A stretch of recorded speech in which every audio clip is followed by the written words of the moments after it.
Hello. Hi, everybody. Hi. Hey there, guys. Hi there, Stato. How are you tonight? Great. How are you, Wullie? Not bad. I'm being slightly taken over by the persona of the Tatibogo man.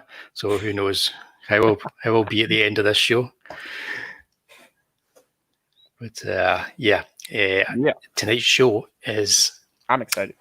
Yeah, it's going to be a vault full, or a crypt full, or a haunt of horrors. It's going to be all about anthology films. I used to call them Portmanteau movies. I've never heard that term. Yeah, that's the old posh way of saying it. Oh, It just means a bunch of different stories. It's the same as like an anthology, and I will shrink us down a little bit. Well, first of all, I'll let everybody that's here, who's all here, who we got, let's have a look. We got Dave. Yes, hey Dave, hey there. His face is perfect for watching these kind of movies. Look at that. He looks as if he's ready to be shocked. Love it, Dave. Yes, indeed. Captain himself, hey Cap. Give us all your thoughts in the comments. We've got a few films that we're going to talk about and a few images up here, but we'll take it wherever we go because it's quite a wide kind of like a gamut of movies involved in horror anthologies. Mm. Yeah, even within the movies. Indeed, even within the movies. So we'll shrink ourselves down. But first of all, I'd like you all to appreciate that Stato is in fact Well, do you want to explain who you are tonight? This is the Crypt Keeper. It's the Crypt Keeper. The 70s version, not the 90s version. That's a lot harder to do. Sir Ralph Richardson, I believe, yes, as a Crypt Keeper. Yes. I thought about doing that as an intro, the Crypt Keeper voice, but I didn't want to blast out speakers. Right. Maybe later. Maybe later. Yeah, I was thinking about doing this entirely as the Tatibogo one, but but I don't think I could muster up the gusto to do that for over an hour. Yeah. Right. Anyway, we've been joined by this Tatsu Nami. Hey there. Nami. Good seeing you. So let's shrink ourselves down just a little bit and bring up the screen. The actual title of tonight's show is Schreck. That's a German word, isn't it? It means fear. Or horror. To which Peter Cushing, as Dr. Schreck, says a more exact translation would be terror, and that's from the 1965 film Dr. Terror's House of Horrors. I haven't seen that one. You've got to see that. That's a seminal. Well, now I'm Portmanteau movie. Yeah, it's a classic. Peter Cushing. Yeah, you can't go wrong. It's good. We'll talk about it later on. You can't go wrong. Absolutely. With that film. Yeah, but yeah, it's interesting that it's Dr. Terror's House of Horrors, but it's set in a train. There you go. So, right, first thing we're going to do is we're going to talk about, well, not for long, but we're going to mention that these kind of films go way back to the silent era. And we have essentially the first, well, we think it's the first anthology horror film, which is a German movie. As far as I can find, yeah. Yeah, what's the title of this film again? The Uncanny Stories, I think. Uncanny Stories, yeah. We're not going to try and give you the German title because it's very difficult to. It's a long one. Pronounce. But was 1921 or something like that? 1919. 1919. On this one, directed by Richard Oswald. Had Conrad Veidt in it of what was that movie? The Man Who Laughs. The Man Who Laughed. I believe we're looking at him here in this image. It does look like him, doesn't it? So neither of us seen this film, but I kind of want to see it. It sounds quite interesting. and it's based on Edgar Allan Poe stories and Robert Louis Stevenson. So there you go. There's our first Scottish connection of the night. Fantastic. So the first, there you go. I'm going to say it, guys. The first portmanteau horror movie created was based on stories by the great Scottish author Robert Louis Stevenson, and of course the great American author who probably wishes he was Scottish, Edgar Allan Poe. There you go. Hey, Mark. Hey, Pete. That's the Tatty Bogan one coming through on me. So, comrades indeed, hail or ale, Mark, and hey there, Pete. So yeah, he was of course the template for the Joker, as you mentioned there, I think, and yeah, I haven't seen it. I'm going to search out a good print of this because sure I like the idea of it. YouTube somewhere, like if it's public domain.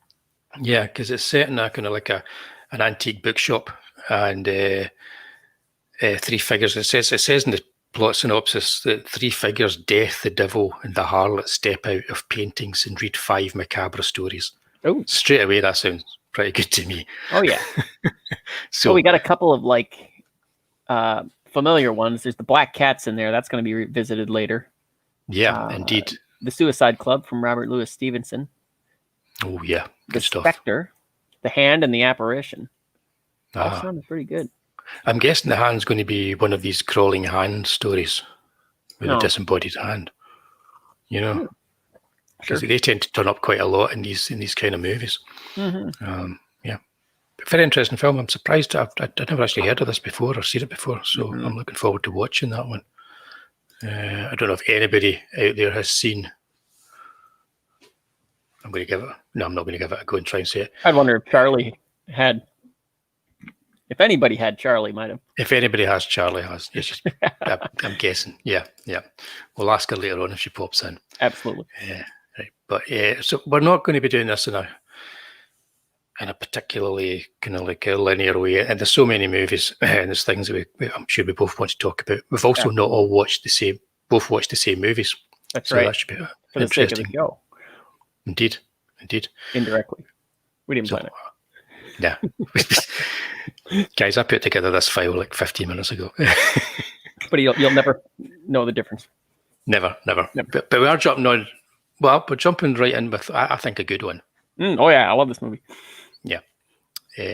So yeah, do you want to? Yeah. Talk about Tales of. When did you first watch Tales of Terror? In fact, when did you first see the Corman movies?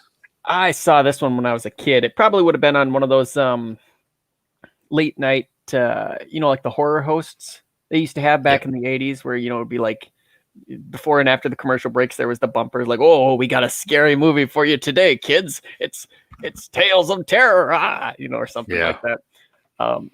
Very, very popular back in the late 80s and early 90s. Not so much now, except for maybe the state of Ohio. I think they still have this. Tales of Terror. This one was a trilogy of Edgar Allan Poe stories. The Black Cat from also was in it. That was probably I guess I'd say the high point of this.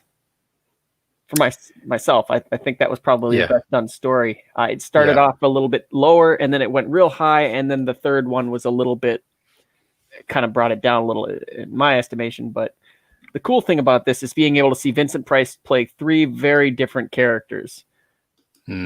He showed like a lot of range in both this and the movie that came out a year later, Twice Told Tales. He played 3 different characters in each movie, and each one was a very different character. So it was really cool to see just how far he could change it. Yeah, I think I like this. I like all the Corman Poes. I think what was interesting about this was they're fairly faithful to Poe, for what they do. The first story that they're well placed. The first story sets it up well. The second story, which I agree, I think that's probably the most enjoyable, The Black Cat, in the middle, is actually a comedic take. It's very much a comedy, and Peter Lorre is brilliant. He nailed it. And so is Vincent Price playing this particularly snooty, wine tasting sort of like snob, kind of almost like a parody of himself in real life, because he was kind of a very cultured person. And absolutely. I kind of wondered a little bit about like because he had like multiple cookbooks and paintings, and he was very into that stuff. So he obviously saw the humor in that kind of world, and he does a really good kind of parody of those kind of people, the way he tastes the wine. Vincent Price had a funny sense of humor in real life anyways. A lot of people didn't quite realize that. He loved practical jokes and stuff. Yeah. Richard Matheson is awesome. He is indeed. Richard Matheson, the writer, he wrote most of Corman's Poe movies, and he also wrote Last Man on Earth. That was a good one. Yeah, the movie that Vincent Price was in, based on Richard Matheson's novel, I Am Legend. He was one of these writers. A lot of writers in the 60s came from science fiction and horror literature and started writing film scripts, and he was one of the better ones. I think that's why these fit so well, because, I mean, they're all short stories, and that's one of the problems we have today. They take like one short story and they try to stretch it across like 90 minutes or 2 hours, which means a lot of filler has to go in. In this, you can just hit that 20-minute thing, get a really good faith, put a little tiny bit in there to kind of fill it out. But you can put 3 of the only trouble is, I think without home video, DVD, Blu-ray, this genre would have like died out because they don't do well in theaters. No, it's interesting though. Yeah. Just see how did it come? Kim Fisher. And yeah, it's interesting that because I think the most recent one that it's not recent, but if you think of something like Creepshow, 82, that was them in the 80s trying to kickstart this, and then we had Cat's Eye, and I think they did okay, but they probably weren't, like you say, it's like. Well, they had like VHS and Trick or Treat, I want to say, went to theaters. At least Trick or Treat did from 2009. But like Chillerama, ABCs of Death 1 and 2, those things, Double X, Galaxy Horse, that kind of thing all went straight to video or straight to streaming. Yeah. They kind of like set themselves up for pausing and going away, doing something between episodes and coming back. I'm sure people do that a lot when they watch them at home.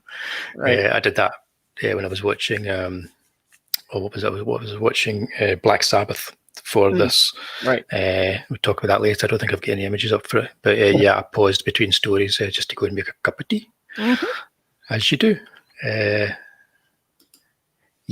Twilight Zone. Yeah, we could do a whole show based on the Twilight Zone movie on its own. Night Gallery, Twilight Zone, all those Tales from the Dark Side, all those 80s, 60s through the early 90s, like anthology shows were big. Yep, definitely. Yep. Got to say, I like it too. But I love the documentary on it. Yeah, brilliant. But yeah, Richard Matheson, Roger Corman, Tales of Terror. Worth mentioning that Basil Rathbone. The last story is an odd one. Yeah, it's almost H.P. Lovecraft like the last story. I find it's more of a Lovecraftian thing. It didn't quite fit with the other two. No, it feels that kind of style to me. But I think Basil Rathbone's fantastic in it. He's one of my favorite.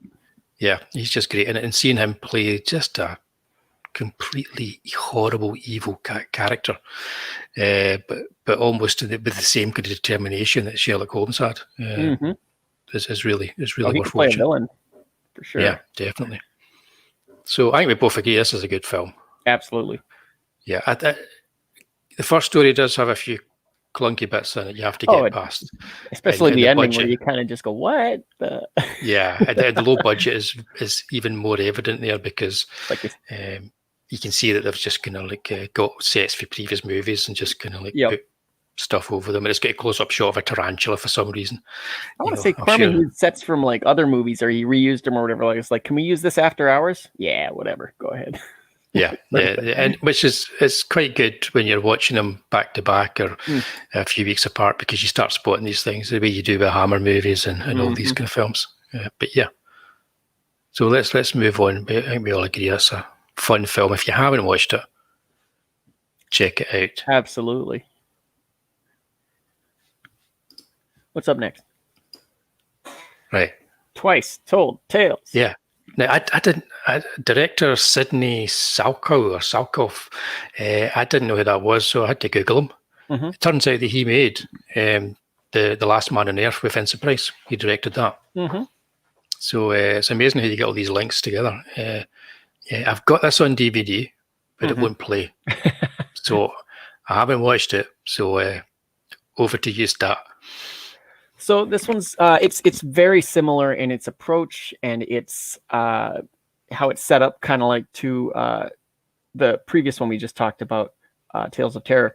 It was done a year later, and I would say between the two of them, Tales of Terror is going to be a little bit better.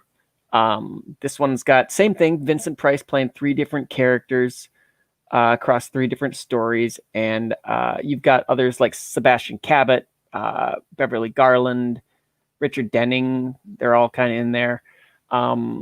It's Nathaniel Hawthorne's stuff this time around versus Edgar Allan Poe. But you got like a couple guys that find the fountain of youth, fight over a girl. You got a story that kind of involves plants. It's a little bit. I'd say if you had all 6 of these, you'd probably watch these and say, well, these are kind of more the off ones to the 3 that were the other ones. If they went every other one, you'd say, oh yeah, every other one was a little stronger than these, but it wasn't bad. I think that's probably why they kind of cut their losses after this one. I don't know that it did quite as well. Maybe they figured they were running out of tricks. Yeah, I was annoyed I couldn't actually watch it, but I honestly don't remember it. I'm sure if I watched it, it would all come back to me. I probably saw it when I was like 13 years old on TV, and it would all start coming back to me. I do know that based on Last Man on Earth, as a director, he's not particularly visual, and he relies an awful lot on Vincent Price. So I'm guessing this movie's on his shoulders. Different. It wasn't any different. He carried almost every story he was in. Yeah. Well, if you're going to have somebody in your horror movie to do that, it's not a bad movie by any means. Yeah, he's a man. Stretch. It's still pretty good, but. So you would say people give it a watch, but maybe not at this. Get a few under your belt first before you go into this one. Yeah, I suppose. I mean, Walking in Blind. Only if you. I mean, just like any of these older movies, if you appreciate older movies, Walking in Blind, it's not a bad time. But like, you got it because the effects are cheesy. Of course, they're going to be cheesy. It's the '63. Yeah, but still pretty good. Right. Well, we're going to jump ahead 2 years now, I think, to one that you haven't seen, but that I've seen. We're just playing leapfrog. Yeah. We didn't even plan this. Perfect. So this is one of my favorites. I watched this as a kid, and it didn't really scare me that much, even as a kid. I'll be honest with you. This is an Amicus movie. And Amicus, if you don't know, were the second house of horror in the UK back in the 60s. Okay. They were like they called themselves the house that dripped blood, and there was people would say that Hammer was the house that dripped blood. So you had these 2 competing companies. They weren't big like Hammer. They didn't have their own studio. Like Diet Hammer. Yeah, kind of like Diet Hammer. It was a guy called Milton Subotsky and Max Rosenberg were the 2 main guys. And Milton Subotsky had originally gone to Hammer years earlier with the idea of doing a Frankenstein movie and updating it and making it kind of relevant and so on. And they didn't bother. And they did it themselves and didn't give him any credit. Did it their way. And so that kind of irked him a little bit, and he wanted to make his own horror movies. And he did on a budget. And he made movies that were unlike Hammer's. They were just different enough to have their own flavour. And Dr. Terror's House of Horrors was the first one. And it was the whole idea of having like a portmanteau movie. You have Christopher Lee in it, and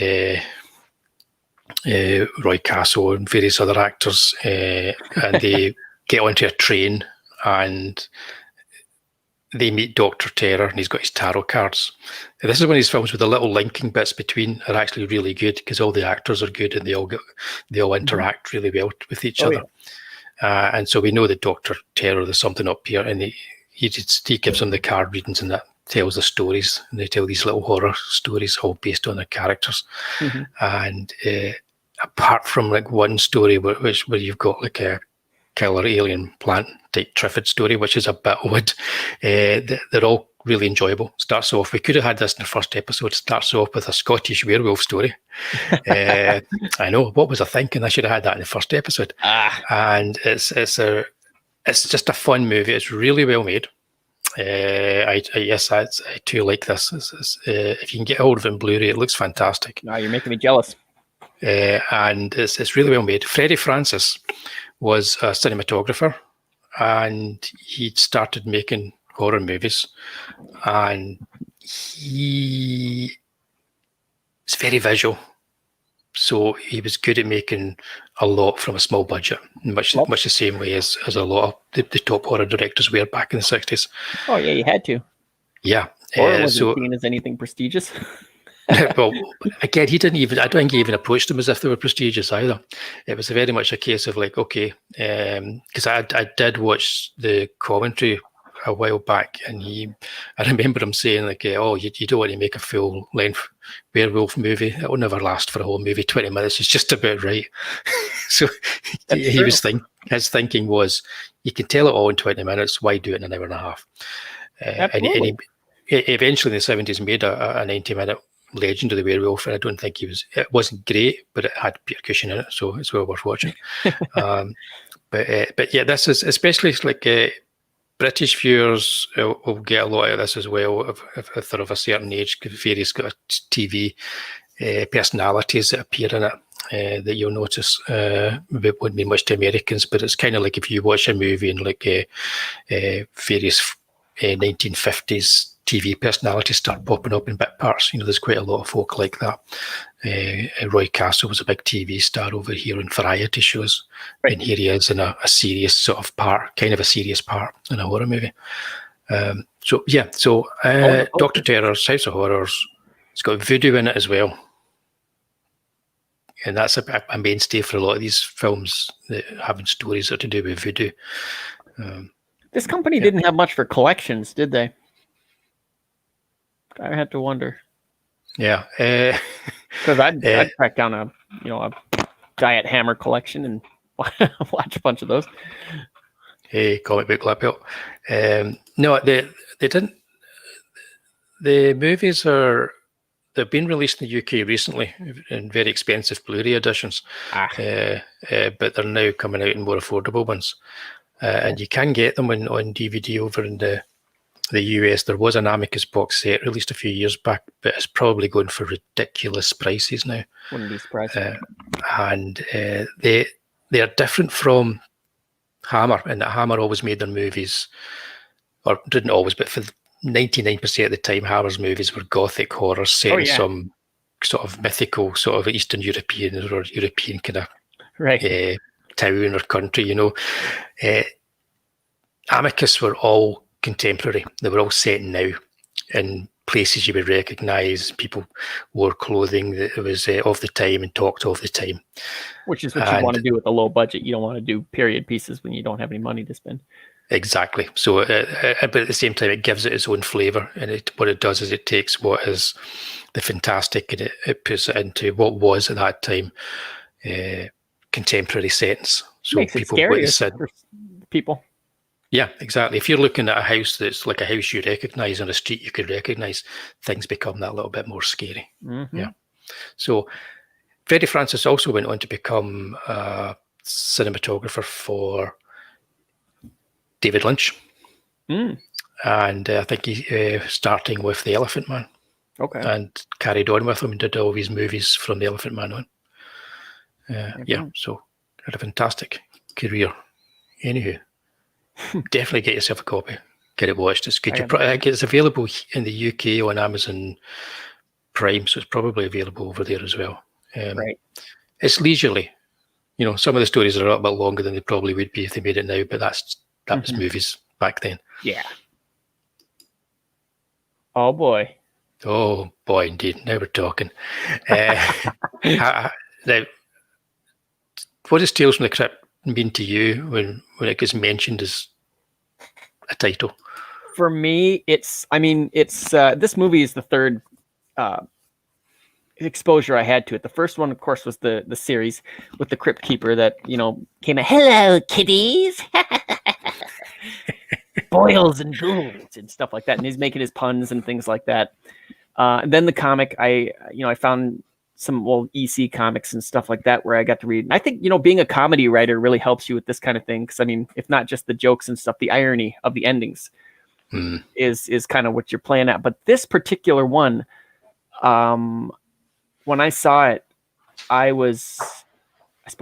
especially with the one you got here, the Peter Cushing one, I was gobsmacked by, given his life and how he, his poor wife passed years before he did, and how sad he was. I think this was probably the best acting that he ever did in any of the roles he did, because I feel like it was closest to home, the Valentine's Day one. I saw this when I was a kid, and it scared me. It was because it is a well-made scary movie. It is very good, and it's also, I think, because it's also directed by Freddie Francis. I think and because these are all adaptations of actual books, actual comics. Yeah, one thing he said, Milton Subotsky, who was the producer at Amicus, and he was the guy, he was the creative producer, he was in charge of putting together these films. His partner, Max Rosenberg, was dealing with movies that were making back in America that weren't genre movies. Milton Subotsky loved all this kind of stuff. And so he would write the scripts, I guess because didn't need to pay anybody. But Freddie Francis said he was a terrible writer, and so they always had to rewrite the scripts on set. I think what is especially good with Tales from the Crypt is he's working from, as you say, original stories from the old EC comics from the 50s. He had a few. They had a few from. I imagine the second one, the Vault of Horror, had that been more successful, we probably would have seen a Haunt of Fear, or maybe like a Shock Suspense Stories or whatever like that. I think we may well have. Yeah, Vault of Horror isn't quite as successful as Tales from the Crypt. Although it's got a great cast. It's got a great cast, and I love it because it has John Pertwee as a vampire. So that's the third Doctor Who as a vampire. Terry Thomas, and doesn't have the fourth Doctor too. It does indeed. Tom Baker as well, as a particularly pretentious artist with his ridiculously deep voice. Yes, and incredibly curly hair. It's worth watching. It does have good stories. Again, it's not quite up to Tales from the Crypt. I don't think it doesn't have that same.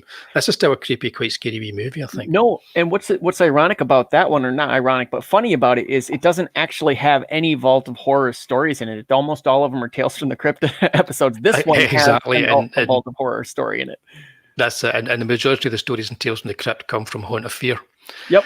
But they're all cracking stories. Oh, they are good.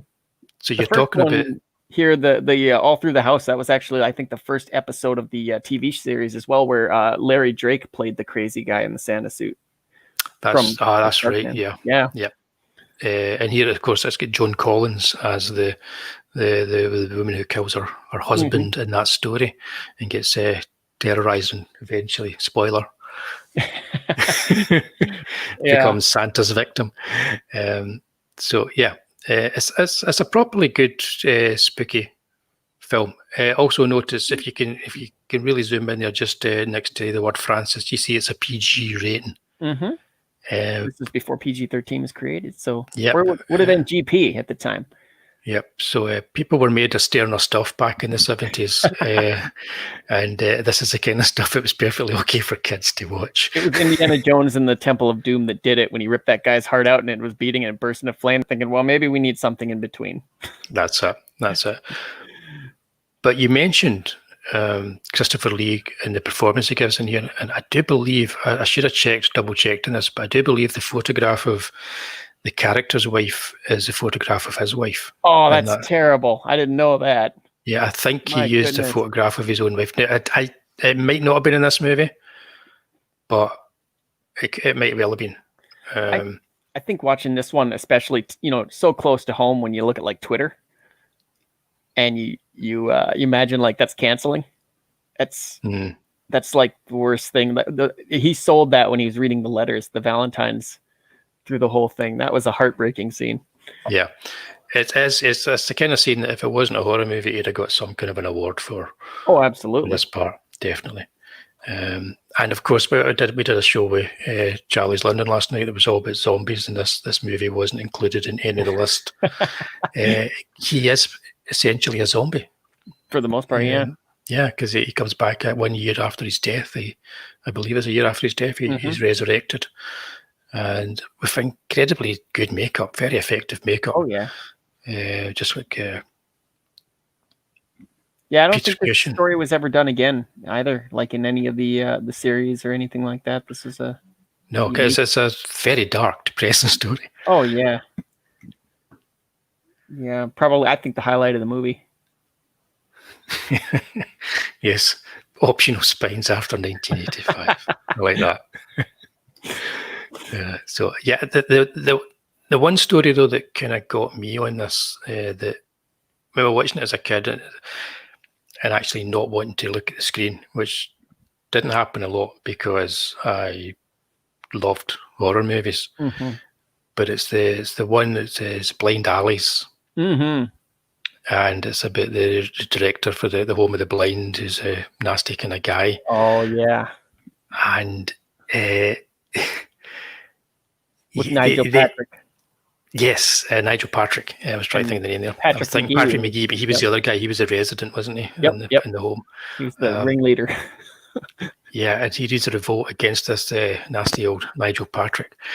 And he's forced to find his way through... It's like a maze. Razor blades. With razor blades. And then they just, the lights just go out. And it's him in this maze of razor blades. Which was, just the whole idea of that to me as a kid, even now, it's like, oh my God. That's terrifying, shocking stuff. Peeps asking, wasn't the last season of Tales from the Crypt filmed in the UK? I imagine it was. Like, toward the end, there were quite a few... English actors. Yeah, I think it was the series because it was on its last legs. I never really watched many of the Tales from the Crypt. I didn't. I was too poor. I didn't have satellite TV at the time, and it was on a satellite TV channel. I got some of them on video. I would rent them on video, but I found the TV show very hit and miss. I'm guessing it absolutely is. It's uneven. Sometimes you'll get a great episode, and then a couple of clunkers, and then 3 or 4 really good ones. It is absolutely. That's what's great about the full length movie format, because if you've got one that's a bit of a clunker, you can place it in a position where you're going to follow it with something that's really good. You can end on a high note. It's only going to last 15 minutes anyway. Yep, and this is one of the few ones where they're all good.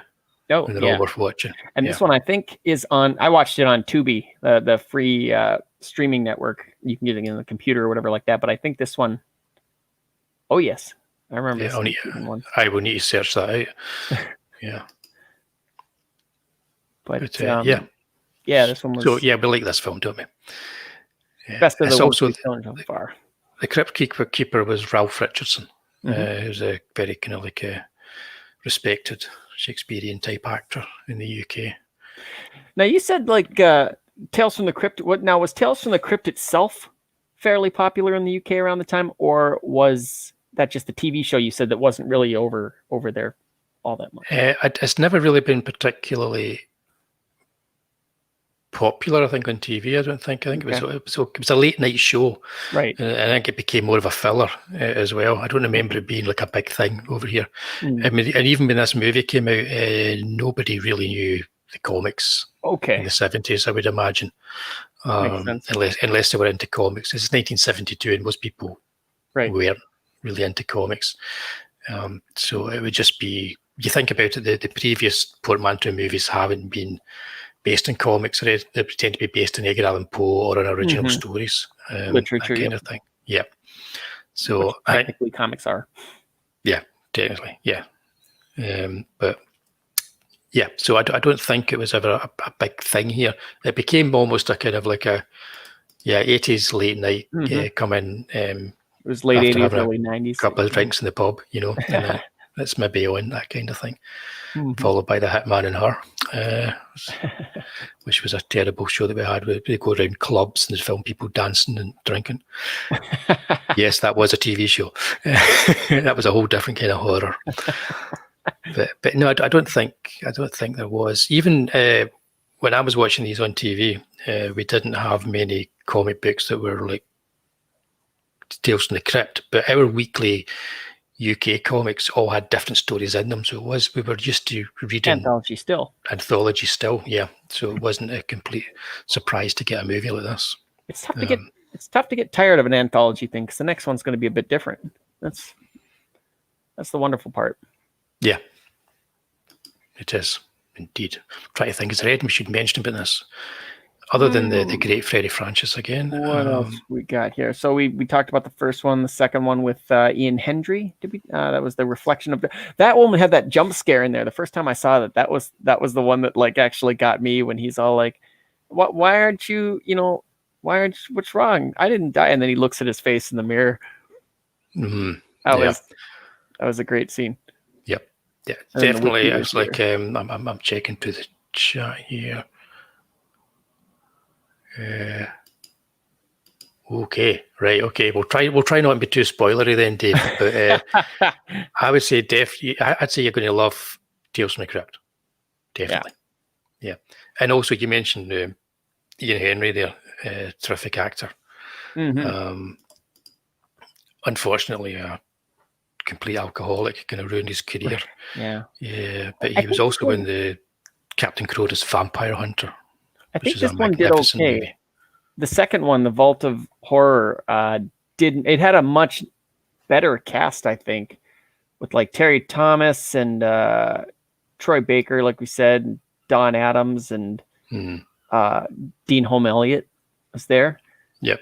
But I think that was just sort of a bunch of stars getting in on something that didn't quite turn out. Yeah, they did get bigger names for Amicus than they got for Hammer. Mm-hmm. Hammer kind of made their stars, so they kind of made. I mean, Christopher Lee. They made Christopher Lee, and Peter Cushing was already an established actor and well known, but they kind of made him a star. Yeah. Amicus, they were able to get the money to pay these actors to come along, because it was anthology as well. They were only filming for a number of days on a short section, so they weren't needed for full shoot. Yeah, so they were affordable. Mm-hmm. Yeah, I'm just guessing that, but that seems. Yes, Tales of the Unexpected. That was our TV show. Was that ever shown in the US? That was Roald Dahl. Geez, I don't know. I know that. I mean, like DC had a Tales of the Unexpected comic, like an anthology kind of thing, and I have a Showcase Presents of that. Love that book. Yeah. No, this was Roald Dahl, of the children's author, but he also wrote all these kind of creepy stories, and he would present on a Sunday evening late at night. He would have like he would be sitting there in his wee writing table, and he'd present a story of the Tale of the Unexpected. Oh, kind of like a Ray Bradbury Theater or something. Yeah, kind of. Yeah, I think it was before Ray Bradbury Theatre. Yeah. Okay. Yeah, but yeah, good stuff. Okay, so let's move on. Yeah. We're quickly going through. I've got this one here just because Asylum, right? And hey, have you seen Asylum? I haven't seen that one, but there once again is Patrick McGee. Yes, indeed.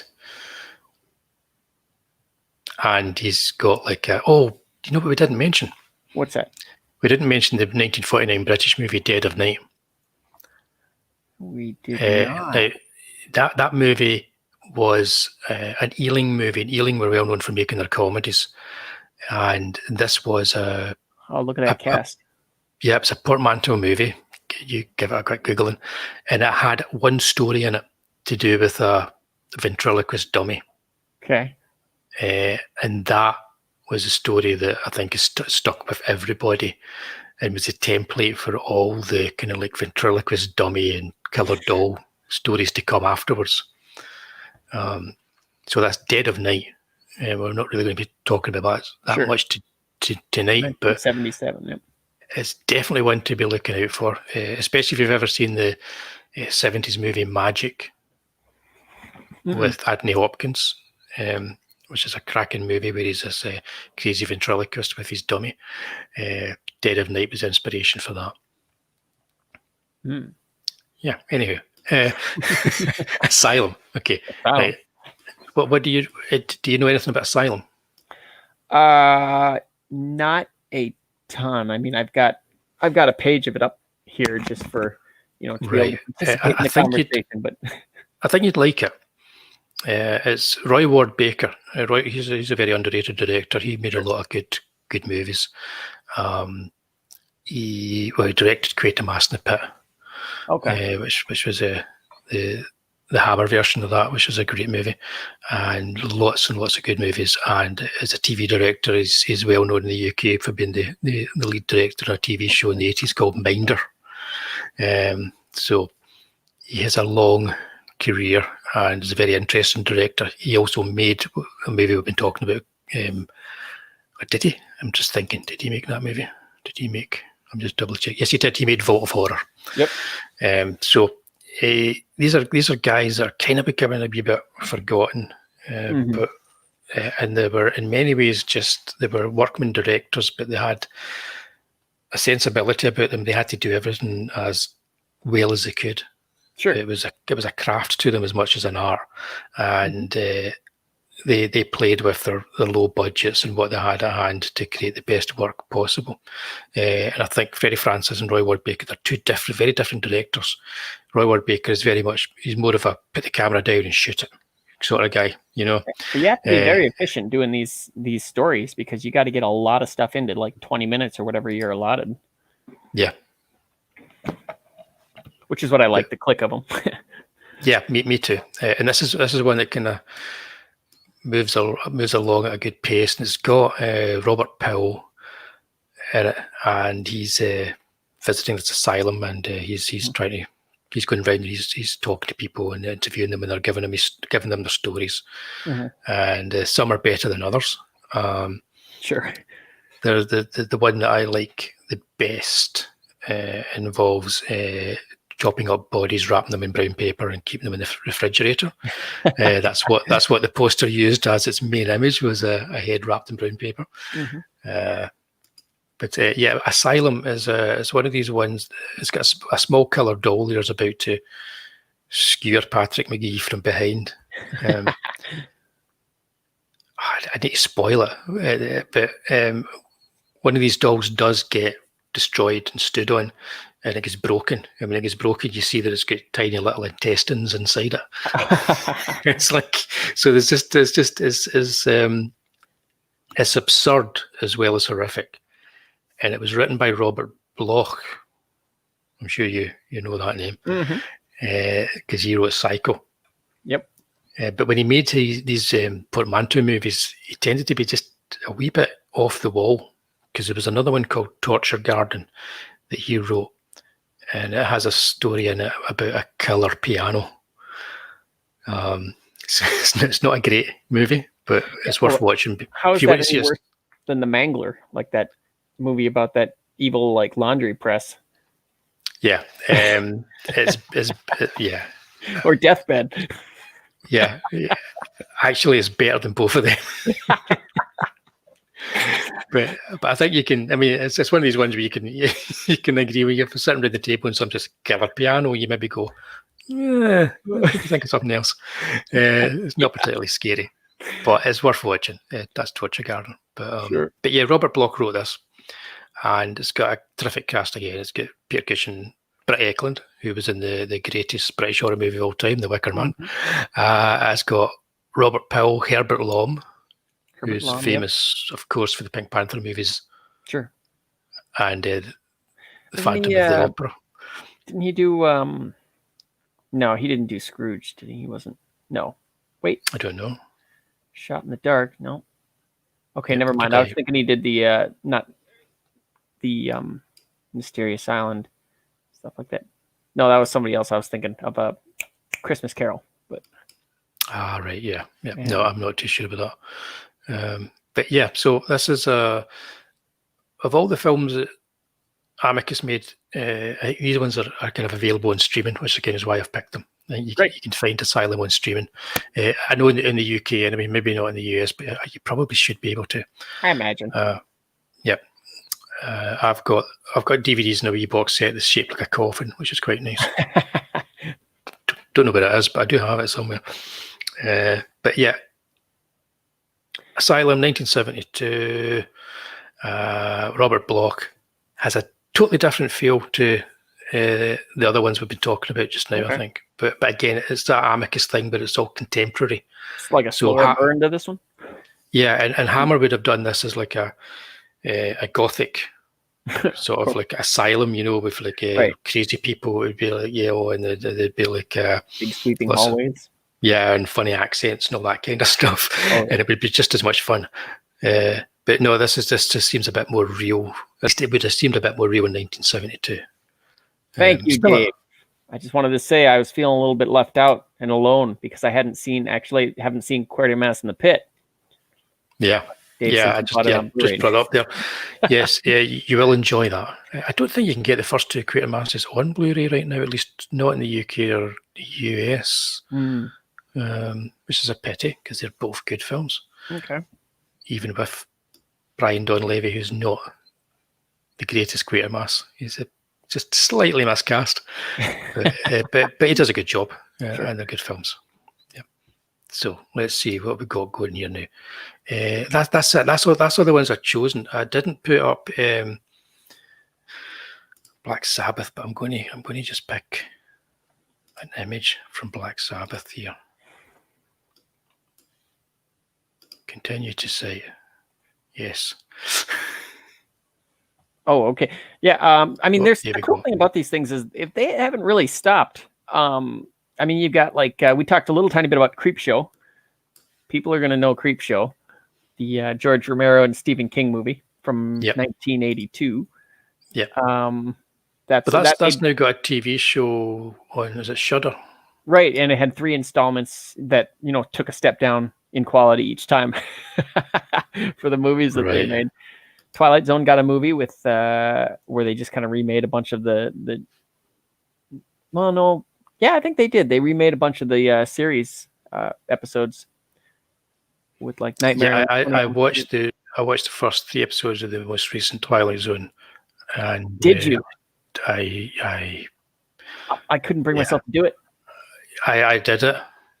I did it so that you didn't have to start. Oh, thanks. Thank you. It was dismal. It could have been so good, but no, it was absolute. It was an insult to Rod Serling. I've got all 3 series, so I've got the '60s series, the '80s, and the 2000s series, and I like them all. But this new one didn't. I don't know. There's something about it that had like a big red flag for me. Nobody was talking about it when it came out, and that was like, how can you not talk about the Twilight Zone? But yep.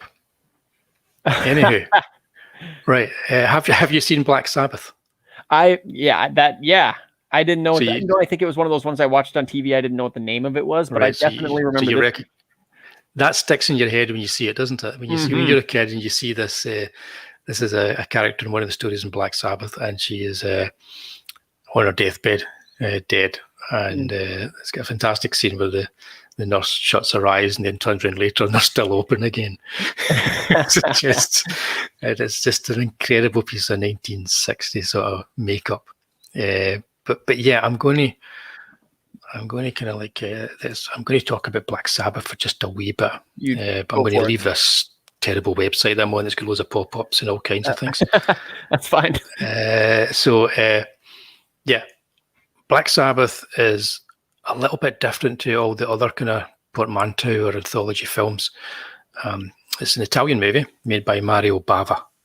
Okay, I know that name. Yeah, Mario Bava, he'd worked in special effects and cinematography, and he was well known for being able to do wonders with hardly any money. He made a movie called Danger Diabolic, based on the Italian comic book, and Dino De Laurentiis offered him, I don't know, about $1 million or whatever it was to make this movie, and he says, I can do it in half that. Right. So he didn't want that big a budget because he'd looked at the film and he thought, I can do it in less. So he was very good at bringing in lower budget movies and make them look really good. Planet of the Vampires, that's where I know him from. Planet of the Vampires, again, a really shoestring budget, but the movie's just this weird ethereal type film. He also made Bay of Blood, which was a prototype for the Friday the 13th. In fact, Friday the 13th, the first Friday the 13th, is almost a complete rip-off of Bay of Blood. So if you've never seen Bay of Blood, give it a watch. It's one of the latter day Italian giallos. Yeah, but was it, and I'm probably going to be hated now forevermore on replays, was it as slow as Friday the 13th? Because there was nothing I loved more than watching people walk down a hill for 5 minutes and then a footstep into frame. Yeah, it's a much better movie than Friday the 13th. Oh, good. Right. It's all about setting up interesting moody visuals and grotesque killings. You know, Okay. As a director, he's more interested in the visuals and the atmosphere than anything else. So sometimes his movies can be quite kind of boring and slow to watch. Right. It's not really boring, just kind of slow to watch. They're never boring because the visuals are always good. He's always doing something interesting, something worth looking at on screen. Okay. Not something you listen to then. No. Well, this is one of his first. One of the first ones I saw. It freaked me out. I saw the original American version of it because it was released in America, and they re-edited it and moved the stories around. So they moved them out of position, and this is a perfect example of how you have to position the stories just right for an anthology film to make it work. Because the last story is the story that had that woman whose face I showed you there. Yep. That is the best story. It's the spookiest story. It's the one that's going to leave people walking away from the cinema kind of like looking behind them. Best way to end it. Yeah. The scariest, strongest one, yeah. The middle story has Boris Karloff in it. It's a kind of a European vampire story. Now, that was moved to the last story when it was released in the US and the UK, probably because Boris Karloff was in it. Yeah, they would have capitalized on that. Yeah, it's fine as a middle story, but it's the weakest of the three stories that are in the movie. So it's a perfect example of how you have to place stories in these anthologies to make them work. And also they completely changed one of the first stories about a woman who gets a telephone call saying they're watching her and they're going to kill her. You know, it's that old kind of story. In the American version, it's a supernatural story. In the original Italian version, it's not. So there's lots of changes to it. So depending on which version you watch, you're going to get a slightly different movie. I would say it's worth watching the Italian version. It's odd watching the Italian version because Boris Karloff is speaking Italian. Oh. And it doesn't sound like Boris Karloff, but it's still aesthetically it's a better version to watch. But yeah, that's a Black Sabbath. It's famous also because it's the movie that gave Black Sabbath their name. Right. Yeah. Makes sense. Yeah, that's true, isn't it? Yeah. Demon Knight was cool. Yes, Demon Knight was cool. That's too bad that no, it wasn't that one. It was Bordello of Blood that sank it. They were going to do like anthology Tales from the Crypt movies, but the second one was like tanked hard. So, yeah. Love giallo films. Yes, I too love giallo films. There's always room for giallo. Yeah. And ice cream. Yeah, we may have to do a show on ice cream and giallo. I don't know if there are many ice cream movies. Lots of giallo ones. Lots of giallo ones, yeah. In fact, you would have a hard time narrowing them down as well. But yeah, so that's Black Sabbath. It's worth watching to see how a European sensibility approaches this kind of movie. If you watch the actual Italian version, it's slightly different from Roger Corman's approach, right? Because I believe it was Corman's company that re-edited it for the American and the Western market. Yeah, and BIP, definitely.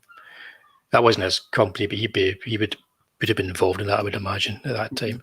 The company that screwed over Vincent Price for, who was it? Count Yorga the Vampire. Robert Quarry. Quarry, yeah, they were going to make him the new horror star and kick Vincent Price out.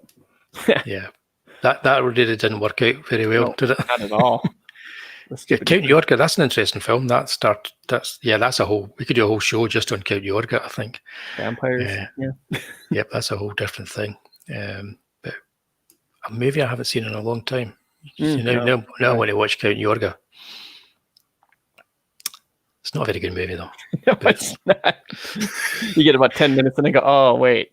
They made a sequel, didn't they? Yep. I can't even remember the name of it. They tried. That's shocking. I'm going to have a look at the sequel. Yeah. But yeah, okay, so if we haven't lost everybody, we already know some of your favourites. Let us know if there's any kind of like anthology films that you've seen that you love or you hate. I think we should have a wee talk about Creepshow for a wee second or two. Oh, yeah. It was one of the first ones I think I saw when I was a kid. Yeah. It's the first one I saw in the cinema. Is that right? Because I was too young as a kid to see the other ones. I was watching them on TV, when I was 11, 12, 13, that kind of thing. But Creepshow I was able to see in the cinema, and it was dead scary in the cinema. Yeah, they were swinging hard for the EC fences on that one. Yeah, but they also had the pastiche comic book that Bernie Wrightson drew, right, which was great. And Stephen King's wonderful acting. What is that? He plays stereotypical country hick, doesn't he? And I saw it too, at Chapter 2 recently. I can honestly say his acting is only slightly improved. Was he in it? He was in it. He was better than he was in Creepshow. But let's be honest. That's great. Yeah, it's only taken how many decades for him to slightly improve. Hope it wasn't a big part. It was a very small sequence he was in. It wasn't a particularly large story. A cameo. Yeah. I love the last story in Creepshow. Right. Because it's the one story that is properly, it's kind of like an Amicus story because it's very modern. That's, they're creeping up on you. Yeah. And it's very kind of like, you can imagine it. You can imagine yourself in a similar kind of situation. And so I loved that. The other stories to me, none of them really, a couple of jump scares, none of them really worked that much for me. They were okay. I enjoyed them, but they made me think about Tales from the Crypt. Yeah, they had a little tongue-in-cheek to them, like something to tide you over. Yeah, I think if they played them a little, I don't know. I think if they played them straighter, it would have been better. Which is fun. Well, Leslie Nielsen did play that. I feel like that was his like transition, sort of starting to transition over from his like, 60s serious guy Western sort of persona over to his like Naked Gun 80s type thing, because he played it straight, but he had puns and things like that in there too. So yeah. You might be onto something with that. Yeah, and of course there's Ted Danson with an early role. Is that The Crate? I think so. The Crate was indeed. Yeah, that was that. That was okay. That something tied you over was Ted Danson. That's right. He was like, get in the hole. Yeah. Yep. The Crate. I love the monster. I love the whole thing, and I love the the light and everything on it. Yeah, but yeah, it's more of a comedy to me though. That's the thing. It's more of a comedy. I think it was played more as a comedy. They did the EC kind of tongue in cheek, lots of puns. Like I said, being a comedy writer helps a lot because comedy and horror are very, very similarly written. Instead of going for a laugh, you got to build that tension and go for the scare. Yeah. Yep. But yeah, it's interesting because it's the only one I think that's really taken off insofar as I had a sequel and now a TV show. It's the only one that's kind of become a wee bit of a franchise outside of Tales from the Crypt, as far as the horror kind of stuff goes. Yeah, I don't think Tales from the Dark Side had a sequel movie. They had the first one, which wasn't bad. Yeah, it had 3 stories. Yeah, and nobody really. I mean, I don't think anybody these days, if you just ask somebody Tales from the Dark Side, they'd be like, "What?" Yeah, exactly. Nobody's really going to pull that up as something that they were. An underrated one is Body Bags. Have you seen that one? That's one that I haven't seen. No. 1993, John Carpenter did himself an anthology movie. I think that one's on Tubi as well because who is it put it out? Shout Factory. Right. Released it because they they're like, I feel like they become like the Criterion collection for horror movies and like cheap stuff like that. Right, I need to have a look at that then. That was an interesting one because he got like a bunch of horror directors in there to do some acting. So like you'll see Wes Craven pop up in a cameo and just having fun. Ah, right. Okay. Yeah, I need to give that one a watch. We do have. Okay, first off, I'm going to jump forward here. Oh, okay. Right. Okay. classic Yeah. stuff. Yep. Who doesn't love a bit of Freddy? He did have his own anthology TV show. One season. Yep. Yeah, one season Freddy's of Freddy's Nightmares. Nightmares. I think they had a budget of like $25 per episode. Oh my goodness. Something like that. It didn't. Yeah. I don't think it's available on DVD. You'd have to get a bootleg copy of it. No, I remember renting them on DVD or on video on VHS to watch. Yeah, they had them on VHS. I think they're embarrassed by them. Now I'm going to jump back here because Peephole Circus. Remember Monster Club? Do you remember the Monster Club? I don't. I've heard of it, but I don't think I've ever seen it. Well, not like Monster Squad, but Monster Club. It's another one of those. It's a latter day, 1981, I think. A latter day attempt by Milton Subotsky of Amicus to recreate what he'd done with Dr. Terror and Tales from the Crypt. And it was directed by Roy Ward Baker, who made Vault of Horror and Asylum and Minder. And it starred Vincent Price and John Carradine as two kind of like guys in the Monster Club. It was this kind of like trendy club for people to go to, which it had like a woman who was doing a kind of striptease dance, and she went behind a kind of like a screen, and you just see her silhouette, and she starts stripping her skin off, so she's just a skeleton. It sounds cooler than it is. It had a comic book adaptation that John Bolton did, which is really great and worth searching out. It's got Donald Pleasance in it as well, and Stuart Whitman. So it's got these kind of names, that are definite names that make you want to watch it. So it's trying very hard to recreate what they did with the Amicus movies. It's not quite as good, but I believe Britt Ekland's in it as well. And she, of course, was in the Wicker Man. Just mention that again, the greatest British horror movie ever made in Scotland. So yeah, it's definitely one worth watching. I totally forgot about that. I do have that somewhere on Blu-ray. Yeah, the Monster Club. It's amazing how many of them there actually are. Oh yeah. What anthology horror movies? Yeah, there's tons. They're still making them because they're cheap. Yep. And they usually go to, like I said, to video. So it's a little like VHS, that found footage one that had 2 movies, and ABC. I didn't really like ABCs of Death. Did you see those? Yeah. I think it was the first one, but yeah, they're okay. I like them as an idea, but it's too much. If you know, it felt too much coming at me. You know. Right. Yeah. I want. You want 15 to 20 minutes for the story to breathe a little and give you, Right. You want to actually feel something for the character in the story. And in a lot of these you do, even if the characters, a lot of cases, the character's a complete shit, a really horrible person, and they get their comeuppance, and you're glad that they get it. Right.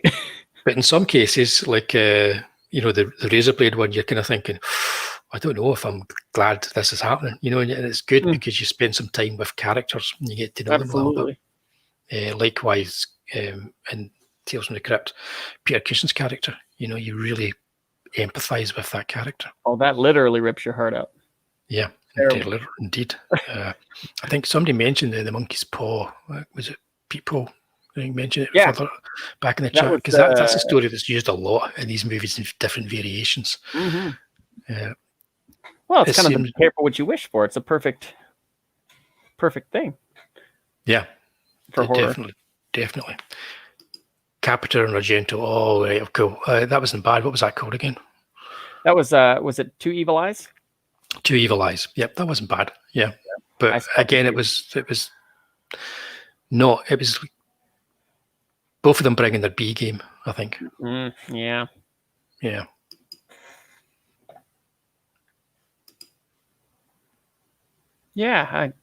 Okay. Yeah. Yep. I'd like to go over that. And there's Cat's Eye. I haven't seen Cat's Eye either, from 1985. Cat's Eye is not bad. Yeah, it's worth watching. Okay. The last story is not a horror story. It's a kid's kind of like Spielberg adventure story. Right. That's the Gremlin one or whatever. Yeah. Well, little troll running around. Right. It's quite good fun. But The Ledge is fairly good because I mean it's got James Woods is in it, chewing up the scenery. So yeah, Yeah, of course. yeah. But it's again, it's kind of a forgotten film. I think because there were so many Stephen King movies getting made then. Oh yeah, Every couple of weeks, kind of flying under the radar a little bit. Yeah. So I probably need to revisit it. Again, that's another one I saw in the cinema. It's an interesting to see them in the cinema because if it does get to a story that's a wee bit of a lull or you're not quite enjoying, you think, go to the bathroom. Do I go and get a hot dog or just stay with it? I always stay with it. I don't like to miss anything, even if I'm not enjoying the movie that much. Right. So, anyway, we've been talking about anthology horror movies, Portmanteau movies. Having a great time doing it. Yeah, it's been fun. Is there anything you can think of Peeps is bringing them all out here? Critters Inc. I haven't seen Critters Inc. Nope. There's quite a few of the last few years. I've seen like half of Galaxy of Terror or Horrors. That's got 8 or 9 in there. Patient 7's another one. These are of course straight to video type stuff like that. But now that I think about it, one of the Hellraisers was an anthology, wasn't it? Was it? Hellraiser. I'm trying to think. Was it the fourth one? Help me out here, guys. I think it was the fourth one, wasn't it? The one that was an Alan Smithy movie. Yeah. I want to say it was the fourth one was Bloodlines. It's been a long time since I've seen a Hellraiser. I'm having to Google it. It was, you're right, Bloodline. Fourth installment. It was a Kevin Yeager, took his name off it. It became an Alan Smithy movie. Space. Is that not a... One of them, Pinhead went to space, kind of like Jason X. Oh, right, okay. I thought one of them was a anthology one. Wasn't like a Clive Barker anthology story. That would, I feel like that'd be something up his. Yeah, he isn't a good. Unless you see the Alan Smithy movie, that was a great movie. I've never actually seen that. Eric Idle played Alan Smithy. Right, no, maybe I'm wrong on that. Yeah, I've never actually seen Bloodlines. Okay. Because it's an Alan Smithy movie. I want to say Pinhead went to space. Right. Okay. So, right. Yeah, I'm wrong about that. Then I was just pulling that out and thinking maybe it was, but yeah, looks as if I'm wrong. Is it worth watching? It's not a good sign. If you like Pinhead in space, the idea, him running around on a spaceship. Yeah, I don't know. I like Jason running around a spaceship, I've got to admit. No, it was funny. Yeah. They were not playing that for horror for sure. No, I quite enjoyed that. They knew what movie they were making. Yeah. So I think we've covered all the main ones here. Oh, I think so. Well, no, there's From Beyond the Grave, I believe it is. Again, that's another good one with Peter Cushing. That's worth watching. And there's bound to be others, but these are the main ones. So for everybody out there, yeah, go get you some. I'm going to say once I've shared the screen again. There's got to be a quicker way of doing this, man. I think Jason X aged a lot better than it, when it came out. People were like, what is this? And then, 20, 30 years later, or whatever, it's like, oh, that's not terrible. Yeah. I always quite enjoyed it. I don't take the Jason films all that seriously. That's the same movie over.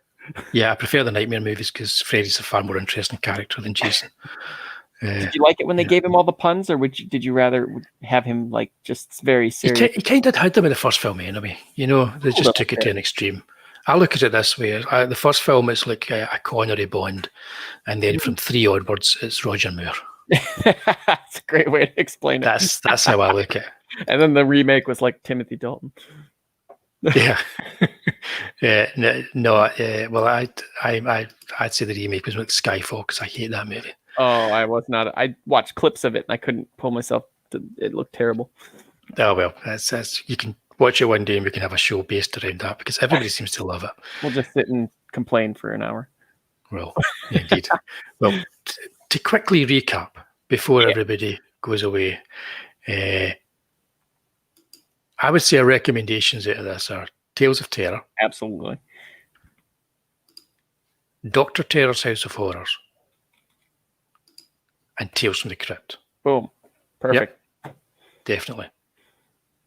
Right. So on that, I think we should maybe just quickly let people know what we're working on and what else is out there for people to look at comic-wise from CG UK. But before they do that, I'll let you all know that I'm going to do a horror anthology in the year 2021. Yes, I'm planning ahead, guys. So Tales of Mystery and Imagination, my old anthology comic, I'm remastering that. It's going to be a crowdfunder in 2021. Starting with that, featuring the Tatty Bogleman and adaptations of Edgar Allan Poe stories. Ooh. Yeah. All right, you got me excited.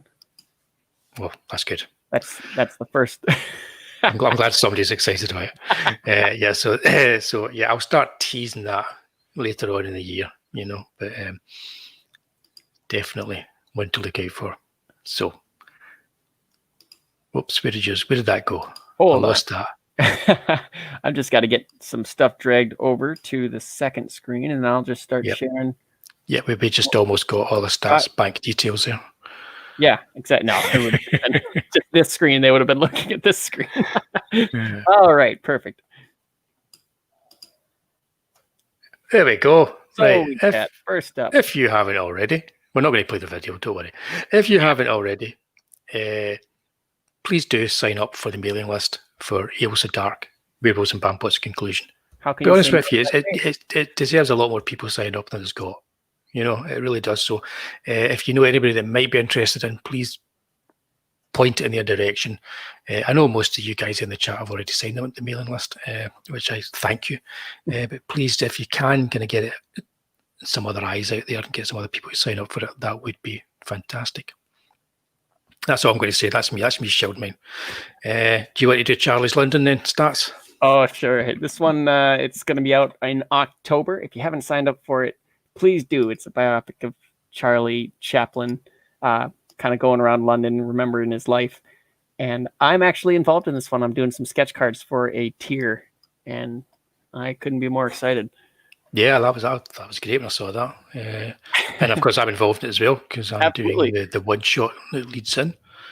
I have, don't tell Charlie's, I've got 2 pages drawn.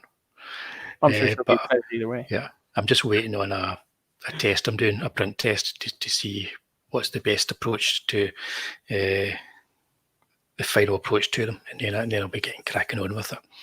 I'm really excited about this one. I really am. It's going to be.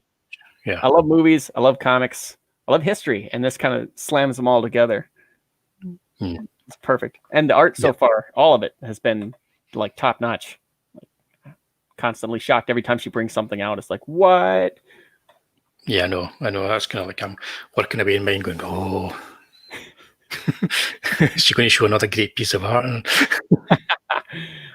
But yeah, anyway, what we got here, we have before. What's this? Commie Mark's got himself a new book coming. Yep. And it's got every creativity, it sounds like, that Best Korea did. It's a brilliant idea, taking a public domain work and rewriting the thing. Yeah, I know. I'm always scouring through the public domain stuff to see if there's characters or things I can use. There's a character in the 3rd issue of Ailsa Dark that's a public domain character. Wow. You actually have in the 2nd issue, there's a quote from him in one of the editorial pages. He's a werewolf hunter, so I thought he's perfect.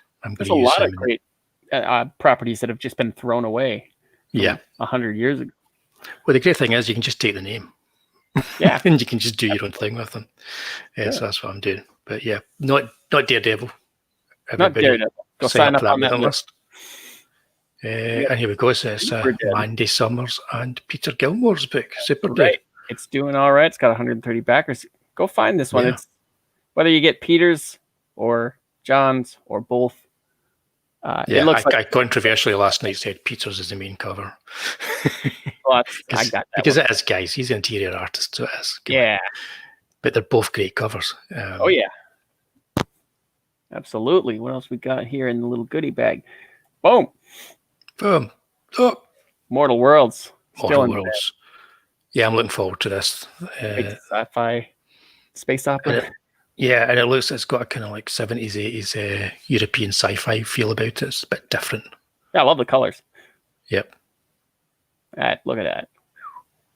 Yeah, So, I'm looking forward to that. go have a look at that one. And then we have, of course, Merry Boys. Mary Boys. What a wonderful Look book. at that. I can watch that's made. Fantastic. Hey, I had Well done, another Carol. one. Where was it? Blast it. Don't know. Somebody's got a wee art book out there. That's right. That's Yeah. the one that my computer swallowed. Is that the one that is swallowed?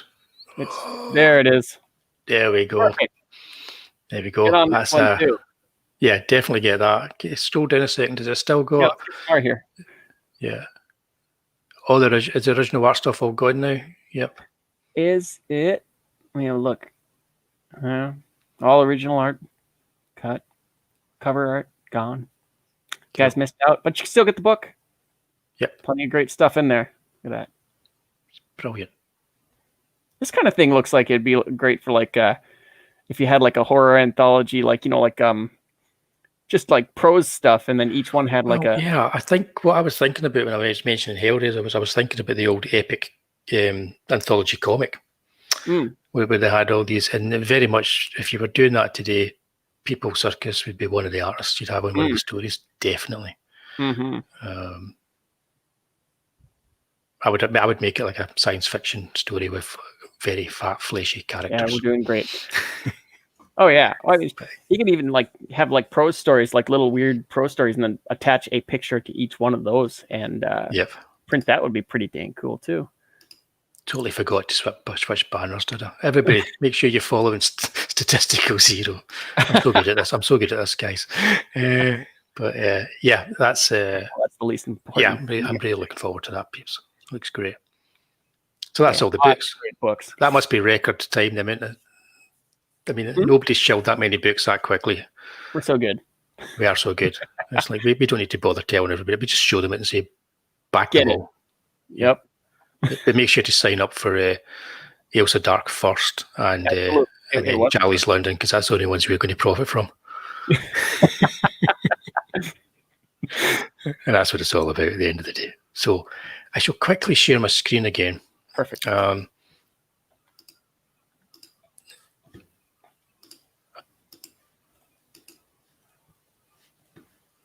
And oh, there you go. Ooh. If you're a regular, you will know that we do this every 2 weeks. And alternate weeks, I do Comic Book Gold, where I talk to a comic book creator or fan about the comics that they love. And next week, it's going to be our very own communist comrade, Commie Mark. And we'll both be flying the red flag. I'll see if we'll even sing the entire song all the way through from beginning to end if we get bored. And it should be fun. So I'm looking forward to getting his list of comics that we're going to be talking about. Me too. And yeah, that's next week. And then we'll be back the week after. And we can't tell you what we've got for you, can we? No, it's a secret. It's a secret. Yeah, but after next Thursday's show with Commie Mark, it will be unveiled, and it's going to be. I think this is getting bigger and better every week. I think so. Yeah. So if that is the case, next week's or the next episode of Wullie and STATTO the movies is going to be like a 70s Bond movie. It's going to be bigger, bolder, and better than ever. But so you got to subscribe to this channel so you can see this and this wonderful Comic Book Gold show. You've got to. It's the only way you're going to get both of us together talking about movies, and we love what you've got to say about movies. It's the only show I appear on regularly. Yeah, me too. Okay, I appear on the Captain show as well. Captain Fuckhead's comics get interviews, but that's just not on tonight. So unfortunately, but that means that I get to put my feet up and maybe watch Vault of Horror. Perfect. Yeah, cool. So, is there anything that I've forgotten? I think we nailed most of it down. I think we did. Yeah. So yeah, it felt like a good show. I hope you guys enjoyed yourself. Thanks for your feedback in the chat, and thank you all for showing up. Yeah. Please do get this out there so that people can get their eyes on this channel, get to know us a little bit, and get to know our work. Because we're currently behind stencil artist Jan in subscriptions, and that's just shocking. Seriously is. So help us out, guys, and hopefully I'll see you all next week when Comic Mark's here, and me and my friend STATTO will be back in a fortnight. Absolutely. Okay, so good night, guys, and cheers, or good afternoon, wherever you are.